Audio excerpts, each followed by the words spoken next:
शासकीय उच्च अधिकाऱ्यांच्या दालनात वातानुकूलित यंत्र बसवण्यासंदर्भात महाराष्ट्र शासनाचा मी GR घेऊन आलेलो आहे, ज्यांचा पगार S30 श्रेणीच्या खाली आहे किंवा त्या समकक्ष आहे अशा कोणत्याही अधिकाऱ्याला इन्क्लुडिंग जिल्हाधिकारी, कमिशनर, अतिरिक्त आयुक्त अशा कोणत्याही व्यक्तीला आपल्या कार्यालयामध्ये AC बसवण्यासाठी शासनाची मान्यता परवानगी नाही।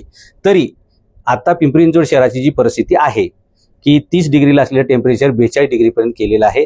उठसूट बांधकामांना परवानगी द्यायच्या, उठसूट झाडं तोडायची, सगळं टेम्परेचर वाढत चाललेले, त्याच्यात भरीसभर 4-4, 5-5 तास लाईट गायब होते। सामान्य जनतेचं दुःख काय आहे हे ज्यावेळी मी बघितलं त्यावेळी मला असं वाटलं की जे दुःख जनतेचं आहे तेच अधिकाऱ्यांना सुद्धा कळलं पाहिजे आणि ते कळावं यासाठी कागदोपत्री त्याला आधार असला पाहिजे। म्हणून अशा प्रकारे कोणत्याही जिल्हाधिकारीपासून ते कमिशनरपर्यंत कोणत्याही, आणि त्याच्या खालचे तर सोडून द्या, म्हणजे त्यांना तर अजिबात अधिकार नाही, अशा प्रकारचं AC लावणं हे कायद्यांना परमिशन नाही, ते बेकायदेशीर आहे। म्हणून हे सगळे AC काढण्यात यावे, रयतेचं दुःख काय हे अधिकाऱ्यांना कळावं आणि ज्यांनी हे AC खरेदी केलेले आहेत त्यांच्या खिशातून हे पैसे वळते करून महापालिकेच्या तिजोरीमध्ये परत जमा करावे, अशा प्रकारच्या आदेशाची प्रत मी आपल्याला सुपूर्द करत आहे। याच्यावर ताबडतोब कारवाई झाली पाहिजे। मी परत 2-3 दिवसांनी व्हिडिओ काढायला येईल की कोणाकोणाच्या केबिनमध्ये AC राहिलेले आहेत।